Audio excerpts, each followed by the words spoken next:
C'est mercredi dans le podcast AWS en français. Nous parlons diversité, équité, inclusion. On parle IA également. Quel est le lien entre les deux? On va voir le point de vue du groupe Orange.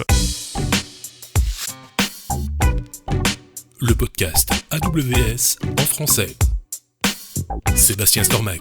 Bonjour, bienvenue dans ce nouvel épisode du podcast AWS en français tous les mercredis matins, mercredi sur deux. Vous le savez, nous parlons Women in Tech avec différentes invités. Aujourd'hui, j'ai le plaisir d'accueillir Roxane Adle. Tu es directrice de recherche dans le domaine de l'IA dans le groupe Orange. Tu vas nous expliquer tout ça. Mais peut-être commencer par ma question bateau traditionnelle de ces débuts d'épisode de podcast pour les auditeurs du podcast qui ne sont pas en France, qui ne connaissent pas nécessairement l'opérateur télécom historique qu'est Orange. Orange, c'est quoi? Nous sommes une entreprise, Orange, c'est une entreprise de télécommunications. Nous sommes présents dans 26 pays dans le monde. Ah ouais. Et nous fournissons des services numériques. Nous servons 291 millions de clients, particuliers, professionnels et grandes entreprises. Ce sont les chiffres de 2024. Donc, nous avons 127 000 salariés, 40 milliards d'euros de chiffre d'affaires. Et donc, nous sommes une entreprise, un opérateur de confiance. Et là, je vais expliquer tout à l'heure, on en discutera. Et donc, ça va beaucoup plus loin que ma connexion Internet à la maison et mon téléphone portable. Il y a des activités bancaires aussi. Vous êtes présent dans 26 pays, tu as dit. Tu diriges un domaine de recherche de solutions pour l'économie durable. Est-ce que j'ai tout juste? Ça consiste en quoi? Alors, ça consiste à créer des actifs, puisque en recherche, on ne va pas jusqu'au service. Les services nécessitent d'avoir du marketing, etc. Mon rôle et nos chercheurs, mes chercheurs ont pour rôle de créer des actifs par-dessus la connectivité, des actifs qui soient soutenables et qui aient un impact positif sur la société, sur nos clients et nos salariés. Alors, j'ai dit dans l'introduction, on parle d'habitude de diversité, d'équité, d'inclusion. Toi, ton domaine, tu travailles beaucoup avec l'IA. C'est quoi le lien entre les deux? Pourquoi la diversité, l'équité et l'inclusion est bonne aussi pour avoir de l'IA de qualité? Nous, chez Orange, depuis plus d'une décennie, nous menons des recherches en matière d'IA. Nous sommes convaincus que l'IA est une source de progrès et si elle est utilisée de manière responsable au service de tous. Mais nous savons aussi qu'un des enjeux majeurs de l'IA, c'est dans la prise de décision automatisée et comment s'assurer que cette technologie est utilisée de manière responsable et fiable. Je l'ai dit, nous sommes opérateurs de confiance et pour nous, quand on dit confiance, c'est que notre IA ne devrait pas avoir, ou en tout cas mitiguer les biais. On devrait être aussi diverses pour représenter nos clients. Plus on est diverse, plus on représente la diversité de nos clients. Vous avez vu qu'on était dans 26 pays dans le monde, donc pour les représenter et les servir au mieux dans nos solutions, il faudrait qu'on ait le moins de biais possible, notamment dans l'IA. Et pour ça, il faut développer de manière éthique nos IA et nos solutions. Donc tu portes d'un côté les programmes d'IA équitable, d'IA éthique, le développement également, et à la jointure de deux, on retrouve l'équité et l'inclusion. Bien sûr. Voilà, une des principes d'une IA responsable et de confiance, c'est que notre IA soit équitable, qu'il y ait le moins de biais possible et que ça soit non discriminant. Alors tout ça c'est facile à dire quand on est autour d'un micro comme ça dans un podcast. En pratique, c'est quoi? Comment qu'on fait? Comment on fait? Comment on fait? C'est une question bateau, je sais. Alors, comment on fait? En fait, moi je suis persuadée, enfin il n'y a pas que moi d'ailleurs, il n'existe pas il n'existe pas de système d'IA absolument pas biaisé du tout, parce que les données qui font partie, qui servent à l'entraînement de l'IA, les données elles-mêmes sont biaisées et un jeu de données équilibré, elle n'existe pas. Simplement, le but, c'est de les détecter à temps, les minimiser et puis avoir des processus de contrôle et d'en être conscient pour de manière à ce que derrière redresser un peu les résultats et d'avoir des solutions qui soient le moins biaisées, moins discriminants. L'autre sujet important, c'est aussi d'avoir des équipes de développement, de contrôle, de marketing, de produits diversifiés. Plus les équipes qui sont dans toute la chaîne de valeur du développement de l'IA sont diversifiées, plus ils sont représentatifs de nos clients et mieux ils les serviront. Nous en sommes persuadés. Comment vous faites en pratique chez Orange pour vous assurer que vos usages de l'intelligence artificielle soient le moins biaisés possible? Quels sont les programmes très concrets? Peut-être qu'on peut commencer par des exemples d'IA au sein du groupe et à partir de là, voir comment vous avez accompagné ces projets pour s'assurer qu'ils soient le moins biaisés possible. En fait, les biais ne sont pas toujours là où on les attend, où on pense, c'est-à-dire les biais de genre, etc. Nous avons aussi des biais, par exemple, dans la maintenance prédictive et l'opérationnel. Je vous donne un exemple. Nous sommes un opérateur téléphonique avec des poteaux partout sur le territoire et dans nos pays, des poteaux qui supportent les câbles téléphoniques. Et il arrive que par aléa climatique ou avec le temps, ces poteaux se penchent un peu. Nous avons nos clients ou certains de nos techniciens d'intervention, ou même d'ailleurs des fois pas nos clients, les citoyens, prennent ces poteaux un peu penchés en photo et nous les envoient en disant attention, il y a peut-être un danger que ces poteaux tombent. Et nous analysons ces photos avec une IA pour savoir lequel c'est plus urgent d'intervenir au plus tôt pour programmer un peu les interventions. Alors, ces poteaux, bien sûr, ce sont des tiges. Sauf que quelquefois, ils sont à côté des arbres, à côté des palmiers, à côté d'une grue, ou même d'ailleurs, quelquefois, l'IA tout simplement les prend pour une grue, un palmier ou un arbre. Et donc, l'IA est biaisée. Et donc, derrière, nous on redresse ces biais et on lui apprend que non, c'est pas un palmier, c'est un poteau, ou vice-versa. D'ailleurs, c'est pas un poteau, c'est un palmier. Vous ne faites pas que redresser les poteaux, vous redressez également les biais. Dans l'IA, exactement. Et là, le biais, comme tu dis, c'est pas un biais de genre, parce de que race, souvent, etc. C'est simplement une longue tige, que ce soit un poteau en béton, en bois, un palmier, une grue. Vu d'une machine, ça pourrait ressembler tout pareil de même. Et quels sont sur cet exemple concret, justement, vous détectez ces biais. Quels sont les programmes que vous mettez en place pour éviter les biais dans cette application-là et puis dans les autres dans le futur? Alors, comme je l'ai dit, c'est déjà d'avoir une équipe très diversifiée, pluridisciplinaire et diversifiée, dans tous les sens du terme, sur toute la chaîne de valeur. Et puis, on a des outils, que ce soit en recherche, nous avons des programmes de recherche qui travaillent sur les biais et non-discrimination pour produire des outils qui sont capables de justement automatiquement détecter ce type de biais ou d'autres types de biais. C'est pas que les images, ça peut être dans autre chose et qui puissent ou relever des alertes ou les corriger ou en tout cas nous faire prendre conscience rapidement qu'il y a un problème et qu'il faudrait qu'on le corrige.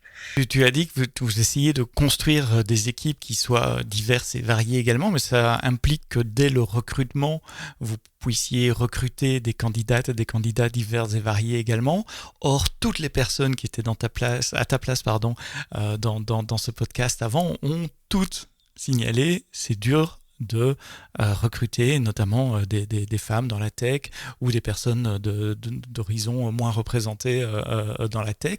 Je suppose que chez Orange, il y a une stratégie groupe. Comment ça s'applique au recrutement et au développement des talents en interne? Alors, effectivement, aujourd'hui, les femmes restent minoritaires dans les métiers techniques, en France comme dans le monde, un peu moins dans les pays maghrébins où les universités et les écoles d'ingénieurs sont plutôt paritaires. Mais globalement, c'est une tendance mondiale. En France, 24% seulement des emplois numériques sont occupés par des femmes. Et à l'échelle mondiale, d'ailleurs, c'est à peu près les 24%. mêmes chiffres. Et en France, ce chiffre tombe à 19% pour les diplômés des écoles d'ingénieurs. Euh, Pourtant, comme je l'ai dit, la diversité est essentielle pour concevoir ces technologies. Nous, chez Orange, sommes convaincus que la diversité des profils, comme je l'ai dit, non seulement dans la détection des biais, mais plus largement dans nos métiers, à chaque étape et à chaque job, c'est important. Et quand je parle de diversité, c'est pareil dans les deux sens, c'est-à-dire dans les métiers qui sont où les femmes, par exemple, sont beaucoup plus présentes, il est important pour nous aussi d'avoir plus d'hommes. Quel que soit le sens dans lequel on raisonne, il faudrait qu'on ait une représentation équilibrée de notre population et de nos clients au sein de nos métiers. Effectivement, moins il y en a on est une entreprise numérique, donc on embauche des ingénieurs et des experts, et effectivement, moins il y en a à la sortie des écoles ou des experts, plus c'est difficile de les recruter. Alors, on a mis en place beaucoup de programmes. C'est une stratégie chez Orange qui dure depuis très longtemps. On a un programme, par exemple. Alors, je vais commencer par le début. On intervient, par exemple, dès le collège et dès le lycée, dans les écoles et les lycées, pour sensibiliser les jeunes filles au métier des techniques. On a des programmes de mentorat, de parrainage de ces jeunes filles pour vraiment les accompagner tout au long de leur parcours collège-lycée. Et puis, Et ça, c'est crucial parce que c'est pas que le recrutement. c'est Déjà, pas le en amont, recrutement, avant le c'est-à-dire recrutement, dans les écoles, il y a déjà un problème de diversité. exactement. Donc, nous, on estime qu'on a aussi un rôle social à avoir dans la société, justement, d'agir dès le plus jeune âge sur ce type de stéréotypes et sur le fait d'accompagner les jeunes filles dans cette démarche si elles le souhaitent. On a un programme aussi de CFA, c'est-à-dire d'accompagnement d'apprentissage pour les femmes, où dedans, on a par exemple aussi des femmes qui sont des réfugiés politiques en France, qui suivent ces programmes. On a aussi à l'intérieur d'Orange des programmes comme Hello Women, qu'on a lancé depuis 2020, qui vise à développer la mixité dans les métiers techniques de l'entreprise autour de 4 axes, qui sont la sensibilisation, le recrutement, la reconversion et la fidélisation. Grâce à ce programme, aujourd'hui, on a dépassé l'objectif de 25% de femmes dans les métiers techniques. Donc vous êtes un poil au-dessus de la moyenne de on est 24%. au-dessus. Et en matière de data et IA, on est à 33% de femmes dans les métiers de data et IA, soit plus de 700 femmes à l'échelle mondiale. C'est jamais assez, de toute façon, c'est un travail continu.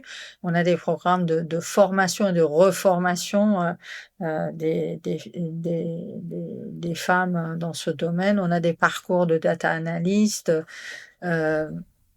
où dedans, on prend 50% de femmes dans chaque promotion. Et puis, on a 90 projets Hello Women dans toutes les géographies pour accompagner vraiment les femmes là-dedans. On mentor, on accompagne. Il y a le programme Orange Expert aussi, où les expertises où on accompagne les expertises dans tout le groupe par domaine d'expertise. Et dedans, on essaie d'avoir une parité, ou en tout cas un équilibre en fonction de notre pourcentage de femmes chez Orange, Dans la dans la société. société. Tech Women aussi, qui les accompagne, certaines de ces femmes vers des métiers de management ou de leadership. C'est vraiment les faire monter au fur et à mesure de plus en plus vers du leadership et des métiers ou des métiers d'experts techniques. Donc c'est vraiment sensibiliser avant même l'engagement au niveau collège, lycée. Exactement. C'est travailler sur le sourcing du recrutement pour que vous ayez suffisamment de candidates dans le pipe et avoir ainsi un pool de candidats plus équilibré, même s'il n'est pas parfaitement équilibré, comme chez tout le monde, je suppose. Et puis une fois que les personnes sont engagées dans le développement de leur carrière, avec les programmes comme Hello Women, comme Tech Women, etc. Je voudrais revenir 2 secondes sur Hello Women. Tu as dit sensibilisation, recrutement, reconversion et fidélisation. On peut élaborer un tout petit peu ces 4 axes, ces sensibilisations à qui, de quoi, à quoi? Sensibilisation, on sait bien que les stéréotypes ont la vie dure, hein, nous-mêmes, on en a énormément. On a beaucoup par exemple, on a un visa égalité professionnelle qui est obligatoire à passer tous les ans chez tous les salariés d'Orange. Ça contribue à la sensibilisation où dedans, on explique, après c'est beaucoup plus largement expliqué que ce que je viens de là. C'est que justement, c'est une source de progrès, d'avancement de l'entreprise que d'avoir une diversité de représentation des personnes dans chacun des métiers. C'est de cette manière qu'on pourrait mieux construire les services pour nos clients. Il faut qu'on soit représentatif aussi de la société qu'on veut servir quelque part. Donc, on a des programmes de formation aussi qui va du visa qui est sur toute la palette, qui explique toute la palette d'initiatives que l'on a et toutes les grands chiffres dans le monde chez Orange, qui expliquent ce que c'est un stéréotype, etc. Et puis qui va ensuite, on a d'autres programmes qui sont de plus en plus un peu spécialisés pour les RH, pour les managers, pour les leaders, etc., qui à chaque fois sensibilisent à ce que à toutes les échelles du groupe, on ait cette conscience-là dans toutes nos actions. La possibilité également de trouver des mentors en interne pour accompagner dans un développement Bien sûr. de carrière. Alors justement, on a des mentors. Ce programme Hello Women, il y a une série de femmes à potentiel qui sont dans ce programme et qui sont chacun mentorées par des leaders, des rôles modèles, on dit maintenant, des rôles modèles féminins ou même d'ailleurs des mentors masculins qui soutiennent nos actions. Donc, c'est vraiment répondre à leurs questions, les accompagner dans leur carrière, dans leur évolution. Et pour nous, c'est très précieux. Mentionner les hommes, ça m'amène à ma prochaine question. J'allais justement te poser la question. Et les hommes dans tout ça, comment ils peuvent aider également dans ces différentes étapes de sensibilisation, de recrutement, de fidélisation, de développement de carrière au sein du groupe? Alors, les hommes... les hommes sont partie prenante de cette démarche.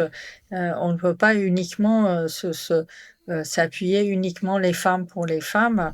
Une entreprise est une autre entreprise, et comme toutes les entreprises, c'est une entreprise diverse. Et les hommes sont vraiment partie prenante de cette démarche et aujourd'hui accompagnent nos salariés dans cette évolution et cette diversité. Il n'y a pas de... En fait, je disais des rôles modèles, mais bien sûr, il y a des rôles modèles féminins qui sont aussi mentors, mais il y a aussi des mentors masculins, et c'est encore plus intéressant pour ces jeunes filles de voir qu'ils ont un soutien non seulement auprès des femmes, ce qui paraît un peu naturel, mais aussi auprès des hommes leaders qui les accompagnent dans ces démarches. En préparant cet épisode, tu me disais que vous essayez d'avoir un impact au-delà de l'entreprise, mais également au niveau de la société. Et vous êtes très actif sur le continent africain également pour certains programmes pour développer de nouveau l'inclusion au niveau de la population et non pas seulement au niveau des employés Orange. Bien sûr, nous, un de nos enjeux principaux, et c'est dans notre programme, dans notre stratégie aussi, Lead the Future, c'est vraiment l'inclusion dans toutes ses dimensions. Il y a, bien sûr, il y a l'inclusion au sens égalité professionnelle, comme on vient de le mentionner. Mais il y a aussi l'inclusion territoriale, l'inclusion en termes de digital, c'est-à-dire en termes de alphabétisation digitale, enfin apprentissage de l'utilisation du digital. Il y a aussi la connectivité territoriale, inclure nos clients ou partout dans le monde dans cette connectivité, apporter des connectivités partout.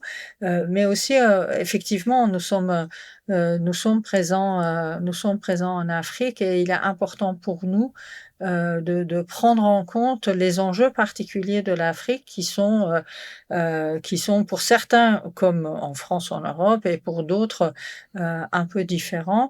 En Afrique, par exemple, le secteur informel est très développé. Ce qu'on appelle le secteur informel, ce sont les artisans, ce sont les vendeurs de rue, etc., qui, c'est pas comme en France où ils sont enregistrés en tant que micro-entrepreneurs ou auto-entrepreneurs avec un statut légal et déclaré. Ça s'appelle le secteur informel. Ils ouvrent leur magasin et commencent à vendre. En conséquence, ils sont pas adressés de la même manière par les entreprises, puisque pour les entreprises, quand vous n'êtes pas enregistré, vous n'êtes pas pro. Vous n'êtes pas parmi les professionnels, vous êtes parmi les particuliers. Et donc, nous, on porte une attention particulière à ce que ce secteur informel, notamment les micro-entrepreneurs, les femmes entrepreneurs, aient accès à toutes nos offres qui sont dédiées aux pros. Services bancaires, par exemple, des microcrédits, des services bancaires, des kits de panneaux solaires pour fournir de l'électricité là où il n'y en a pas, parce que s'il n'y a pas de l'électricité, il n'y a pas de connectivité, il n'y a pas de banque, il n'y a pas de mobile, banque mobile, je veux dire, sur les mobiles, etc. Et c'est vraiment, ça fait partie de notre stratégie d'apporter le digital partout. On a aussi les Orange Digital Center où on forme les personnes qui sont un peu éloignées du métier, au chômage ou pas, partout dans nos géographies, là où on est présent, à des métiers techniques, à des métiers de demain. Et puis, on les suit dans le temps pour savoir dans quelle mesure, quel impact on a pu avoir pour améliorer aussi nos formations et nos travaux dans ces territoires, dans tous les territoires d'ailleurs. Ce que je dis là, c'est l'Orange Digital Center n'est pas que valable en Afrique, c'est valable bien sûr en Afrique, mais aussi en Europe et également en France. Et le programme For Good Connection, il est dans cette veine-là ou c'est quelque chose de séparé? Alors, For Good Connection, effectivement, c'est un programme qu'on a lancé il y a 1 ou 2 ans, mais cette année, il a eu une grande... on l'a accéléré depuis le mois de juin. On a eu la journée For Good Connection dans 25 pays pour sensibiliser les enfants et les parents au bon usage du numérique à travers des activités sportives. On sait que le numérique façonne notre quotidien et il est un formidable outil de progrès, d'éducation, de divertissement. Et nous, ce qu'on souhaite, c'est encourager son usage responsable, réduire le temps d'écran. On en parle beaucoup partout, temps d'écran Dure mission des enfants et lutter contre le fléau de cyberharcèlement. Orange, Mhm. en tant qu'opérateur de confiance, travaille sur ce sujet. D'ailleurs, dès la recherche, on regarde aussi comment on a des études. Moi, dans mon programme, j'ai des études sur le temps d'écran des enfants pour justement savoir comment mieux faire. Et pour ça, on a, par exemple, je ne sais pas si vous avez été à Vivatech cette année ou pas, on a des espaces de protection dans les jeux vidéo euh, qui, euh, Par exemple, ouais. qui permet que pour un jeune qui est cyberharcelé, parce qu'on ne le sait pas, mais dans les jeux vidéo, on peut être aussi cyberharcelé. C'est Mhm. des espaces de protection où le jeune peut se réfugier et même monter une alerte pour prévenir de ce cyberharcèlement. Donc voilà, on a des... Encore faut-il qu'ils puissent le détecter et Alors le c'est bien percevoir comme visible étant un sur harcèlement. certains jeux, c'est Ouais, bien visible, c'est marqué. On d'accord. travaille en collaboration avec Avec les les éditeurs éditeurs. de jeux pour que ça soit bien visible dès le début présenté, pour qu'ils sachent que ça existe déjà et qu'ils puissent le Mhm. trouver tout au long de leur parcours dans le jeu, par exemple. C'est un bon exemple de cette responsabilité sociétale dont tu parlais, qui va au-delà de l'accompagnement des collaboratrices, des collaborateurs dans l'entreprise. Vous avez mis en place ces programmes depuis quelques années déjà. Tu travailles sur l'aspect d'IA responsable, IA divers et variés depuis quelques années. Est-ce que tu entrevois déjà des résultats où il faudra encore de longues années pour arriver à faire un peu bouger le curseur dans ces domaines? Alors, c'est un travail, c'est en amélioration continue. Nous Mhm. n'avons absolument pas la prétention d'y être. Et je pense que personne dans le monde, au monde, ne peut dire qui y est, puisque l'IA finalement évolue tout le temps. On le voit et il évolue de plus en plus. Donc, euh, nous, on travaille, on mène des sujets de recherche depuis plus d'une dizaine d'années. Dès le début, justement, les risques et les bénéfices nous ont apparu et dès ce moment-là, on a commencé à réfléchir à comment justement accompagner cette progression et ces travaux avec une réflexion sur une IA de confiance. On a participé par exemple au livre blanc de l'IA de confiance de la Commission européenne, euh, qui est Mhm. maintenant la base de la réglementation européenne. Et depuis 5 ans, moi, j'ai créé un programme de recherche dédié. On avait des sujets de recherche, mais un programme de recherche dédié à ce sujet-là, euh, tout en, tout en humilité, puisque justement, ça avance aussi vite que l'IA avance, et donc, nous, on devrait être toujours à jour. Le but de ce programme, c'est aussi d'éclairer le groupe sur ce qui va arriver et comment il faut s'y préparer. De préparer des outils, de l'éclairage, de la connaissance, mais aussi, par exemple, on a beaucoup contribué à la rédaction de la charte éthique de l'IA auprès du Conseil éthique de la data et de l'IA. On a été à l'origine de la création du Conseil éthique de la data et de l'IA, qui est composé de 11 experts extérieurs qui nous accompagnent dans cette démarche, puisque quand on parle de l'éthique ou de confiance, ce n'est pas souvent blanc ou noir, ça serait trop facile. C'est souvent dans la zone grise. Et dans la zone grise, Mhm. eh bien, c'est important d'avoir un collectif qui réfléchit dans l'intérêt d'Orange et qui donne des recommandations pour mieux avancer. Et donc, on travaille dans ce conseil avec les entités métiers, les divisions, pour d'abord rédiger cette charte et maintenant on va suivre sa déclinaison et sa mise en place dans nos pays. Et maintenant, les enjeux de la réglementation et de la conformité à la réglementation entrent en jeu aussi. Voilà, on essaye de l'aborder de différentes façons et différentes manières. On travaille avec les divisions de très près pour y arriver, notamment sur les sujets de la transparence, l'équité, on en a parlé, la vie privée, la non-discrimination, la sécurité, la cybersécurité de l'IA. qui est aussi un enjeu important, la robustesse, tous ces sujets-là. C'est vraiment de vastes sujets, mais bon, on y travaille, on y travaille. Et c'est ce comité-là qui observe également le cadre régulatoire, le cadre légal dans lequel vous évoluez, Alors, qui prennent les règles et qui les distillent vers les unités alors le métiers. conseil, non. Le conseil, il a un rôle de conseil. C'est-à-dire que vraiment sur les questionnements qui émergent, que ce soit sur la réglementation ou sur les autres enjeux, sur les enjeux éthiques de nos cas d'usage, ils nous conseillent, c'est-à-dire on leur présente des cas très opérationnels, des questionnements très opérationnels, ou même d'ailleurs des fois réglementaires, puisque nous avons la chance d'avoir 3 juristes avec des expertises complémentaires dans ce conseil. Mais à côté de ça, non, on a mis en place un cadre de gouvernance sur la conformité qui travaille aussi avec les juristes du groupe, des divisions. Mais vous voyez bien que tout ça, ça s'entrelace.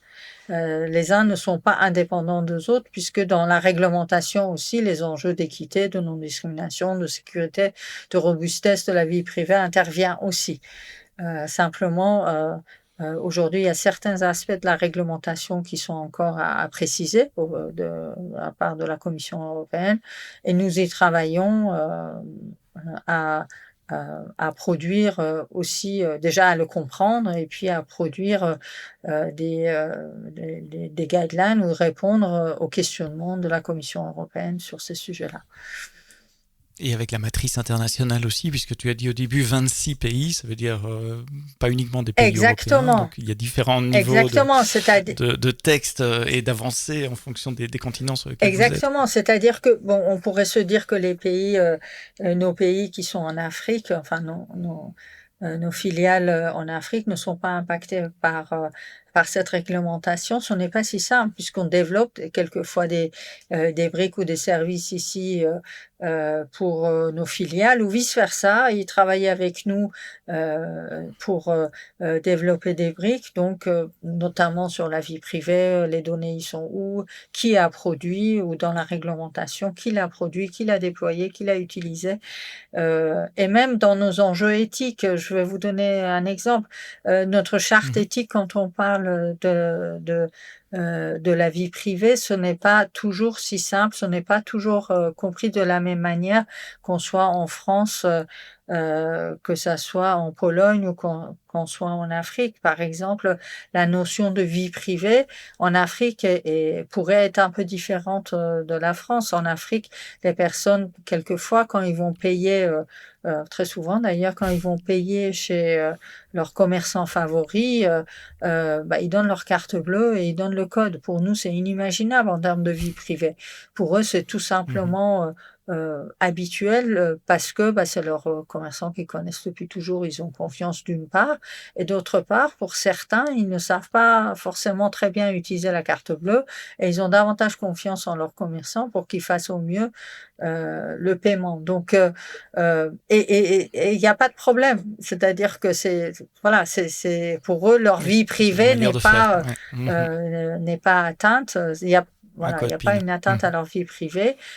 Et donc, on travaille avec chacun de nos pays dans la déclinaison de nos valeurs éthiques qui sont dans la charte, que ça soit adapté non seulement à leur culture, à leur métier. En fonction des métiers, c'est aussi différent. Ça peut être aussi différent, comme je l'ai expliqué pour les billets, par exemple. Et puis qu'ils puissent le décliner aussi en fonction de la réglementation locale, s'il existe, etc. Donc c'est vraiment un travail de dentelle et en amélioration continue, parce qu'en attendant qu'on fasse tout ça, il y a bien sûr l'IA qui évolue, les technologies de plus en plus avancées, de plus en plus intéressantes. Mais il faut faire attention. C'est ce que j'allais dire. Le monde technologie technologique évolue sans cesse et à grande vitesse. Le monde réglementaire essaye de suivre le plus rapidement possible derrière. Donc tu as la chance d'avoir un boulot qui change tout le temps. Comment tu vois l'évolution dans les... On va pas faire des projets sur la comète, mais dans les 6, 12, peut-être 18 prochains mois sur ces sujets-là? L'évolution va être aussi rapide, hein. Aujourd'hui, on parle des agents, on parle des systèmes de l'IA symbolique et de l'IA cognitive. Ça va arriver. À quelle échéance? Pour l'instant, personne n'est capable de dire si c'est 6 mois, 1 an. Les agents, ils sont déjà là, mais est-ce que les agents tels qu'on les imagine, c'est-à-dire en automatisant complètement sans l'impact humain, ils seront là demain? On ne sait pas. Ils pourront être là demain, mais pour ça, il faut que les entreprises aient un système d'information et des données qui soient complètement nickel, etc. Pour l'instant, et ça, on n'y est pas encore. On n'y est pas encore complètement, mais on va y arriver. C'est pas une question, c'est une question de temps, c'est une question d'investissement que les entreprises vont mettre à y arriver. Donc voilà, ça va arriver. Je peux pas vous dire à 18 mois, je suis pas devant, mais voilà, c'est des choses qui sont vraiment dans l'air du temps, quoi. Quel conseil on peut donner aux jeunes femmes qui nous écoutent ou aux auditeurs qui ont autour d'eux des jeunes femmes, des sœurs, des cousines, des nièces, pour trouver leur place dans les métiers de l'IA? Alors, les conseils qu'on peut donner, c'est que il faut s'engager. Pour moi, il faut s'engager dans les métiers. Les conseils que je donne à tous les jeunes autour de moi, c'est que une fois qu'on a fait des études scientifiques et techniques, après on peut tout faire. On peut tout faire. L'inverse n'est pas vrai. Donc bon, déjà si on veut avoir une vie riche et large en termes de possibilités dans la vie, il faut oser, il faut aller vers les métiers techniques. C'est vraiment là où on pourrait trouver tout type de métier qui pourrait être intéressant. Il faut oser. Il faut vraiment, il faut oser. Les femmes souvent n'osent pas. Il faut oser y aller. Et puis il faut travailler avec les autres, ne pas écouter les stéréotypes type les femmes, il faut qu'elles aillent dans la com et le marketing ou RH, et que les hommes dans ou la biologie et les hommes dans les métiers techniques. Tout est permis à tout le monde. Je veux dire, l'intelligence des femmes est autant que l'intelligence des hommes. Leur potentiel est autant. Et il faut juste oser et trouver leur place dans l'IA et la tech. Bien sûr, chez Orange, on a plein de programmes de soutien, mais vraiment. Et puis, surtout, j'encourage aussi les femmes dans les métiers techniques de montrer l'exemplarité de leadership et de mentorat auprès des jeunes filles et des moins jeunes, et de les accompagner dans cette démarche. C'est vraiment, il faut qu'on soit tous, les femmes et les hommes d'ailleurs, hein, qu'on accompagne vers une société plus diverse et plus équilibrée qu'aujourd'hui. Et puis les jeunes femmes, et les moins jeunes d'ailleurs, hein, je les encourage à la curiosité, à la résilience, monter en compétences techniques. C'est vraiment ces métiers-là. Vous m'avez posé la question sur les 18 mois à venir. Ces métiers-là, l'avantage qu'on a, c'est qu'on n'a jamais fini d'apprendre, et c'est avec l'apprentissage que le monde s'ouvre à nous, quoi. Restez curieuse, Exactement. C'est le message que j'aime passer également. Roxane Adle, directrice de recherche chez Orange Group. Merci Roxane d'avoir répondu à mes questions dans le podcast AWS en français Women in Tech. Merci Sébastien. Rendez-vous vendredi pour un nouvel épisode.